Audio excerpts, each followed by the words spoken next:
I want to do a quick podcast for the channel, keep the channel going. I said I would do one this weekend, and probably gonna be a quick one. I just got interrupted during. I was on a good roll, and I got a phone call and it stopped the whole freaking recording. So I got pissed off from it, and I got to start this whole thing over. So I want to kind of talk about the crisis of modern masculinity.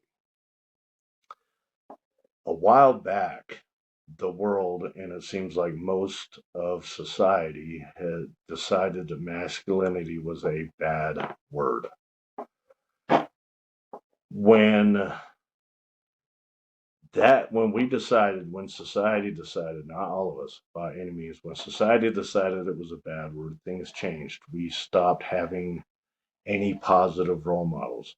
Think about the 80s and 90s, how we had strong men in movies that kids would look up to, young boys would look up to, and kind of look at that now.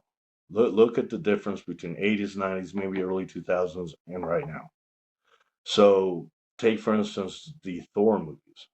When Thor first came out, that man was built, he was strong, he had a code, he was affable, he was charismatic, he was good with women, funny. Like he kind of embodied the whole thing. He was a little sensitive. He embodied the whole concept of a strong masculine man. And look at the last Thor movie. Kind of a bumbling idiot getting made fun of by women.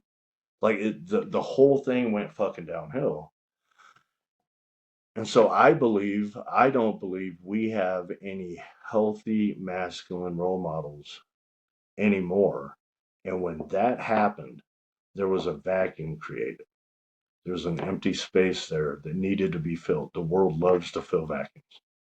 So if there's an empty space out in the world, it's going to get filled one way or another. And it got filled for the most part by the Andrew Tates and the Red Pill movement. Now, for those of you unfamiliar with Red Pill movement, probably just Google it. I don't want to go into the whole thing about how misogynistic it is or how kind of unhealthy it is. And Andrew Tate has a lot of good points. So he is by far not. A lot of his shit, though, is teaching young men kind of the wrong thing, and it kind of gets chauvinistic. Um, so with that, and I am by no means like I make more fucking mistakes than I get things right. So I am by no means some kind of expert on masculinity or anything. I do my best.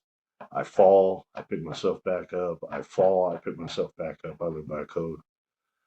So I wanted to kind of line out, what are young men looking at now? They're looking at the internet, they're looking at TV. That's the only place since since the birth control pill came out and the sexual revolution, all this, we have had more single mother households and more abortions. Let's just get abortions out of here. That's not a discussion I want to have right now. We've had more single mother households, so we no longer have as many men in the house to set as either a positive or a negative role model. And I believe we need both positive and negative role models. All right, so you've got that old story about the alcoholic dad.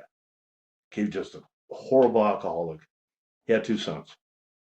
One of them grew up just drinking all the time and just like his dad. And when asked why he drinks so much, he said, "Well, my dad drinks." The other son abstained from alcohol. He lived differently. He didn't drink at all. And when asked why he did that, he said, "Well, my dad drank." So I believe strongly you need both negative and positive role models inside the house, either to teach kids how not to be or to teach them how to be. Now, with the lack of men and so many men in the house, we have more negative role models than we have positive ones. And I don't think that balances out. I think it's hard to tell the difference if we don't have enough positive, if the scale isn't there and we don't have enough positive role models versus negative role models. It's hard to tell the difference which way to go, right? So I think you need both. So I wanted to just line out real quick what I think it means to be a man. And I know I talk about this all the time. It's something that's very near and dear to my heart, as I have made a million mistakes in my life. I have not always held by what I believe in. And so a lot of what I speak on is a lot of more of a self revelation. It's like stuff that I've learned that I would just like to share. So, us men have a way, we have a tendency to self destruct from the inside. We can walk around and look like we're doing just fine. We're handling business and we're doing, but we're just self destructing from the inside. And I think one of the biggest ways that leads to a man self destructing, besides trauma and all this other shit, is not standing by your boundaries or something you believe in as a man. So the more you let that floodgate open, the more it floods in, and the easier it is to not stand by what you believe in. So I'm not talking like a dogmatic code. I believe very strongly that if you just live by some religious preferences or a dogmatic something coming down from a higher power, whether it's the government, whether it's religion, God, however you want to look at it.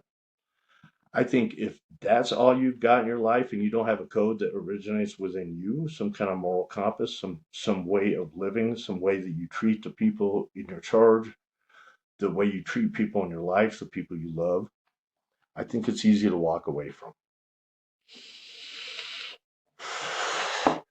So if you're just living by a book of rules, it's easy to put that book on the shelf and go astray. So I think one of the first things you need to do is figure out what you believe in, some kind of code. And I think you need to develop on that code. Okay, you need to develop boundaries, healthy boundaries that you set with both the world and inside your romantic relationships. And I think if you deviate from those boundaries, if you deviate from that code in any way, I don't care what the consequences are. But come on, man, we used to go to war. We used to die for a living. Like literally, that's what we fucking did. We went to war and we were expendable. But now we're scared to live to stand for something that we believe in with when things that aren't even fucking life taking. Like we are so like so. Let me not get on that tangent so much, but if we're not living by a code that we believe in, a strong fucking code, a way of treating the people we love, a way of taking care of people, a way of also taking care of ourselves, because anger, men's emotions look completely different. We haven't always been taught how to deal with them. And a lot of times, if a man gets angry, that's going to be because somewhere along the way he had a soft boundary that got crossed. He did not stand by a boundary or he didn't set appropriate boundaries. Or he's not living by the code that he believes in himself. So it just weakens him over time, weakens him until he is just a shell of whatever the fuck he could have been. So I just wanted to throw that out there real quick. I got to give my homeboy Nathan a call back. I want to throw that out there real quick. I want to keep the channel going. Next week, we're having my old bro Danny on. We're going to talk about everything. I love digging into everything with somebody. And it's always nice to have someone on the podcast with me because we're both in the fire. Like we're both being recorded, we're both talking. So I'm not sitting here by myself.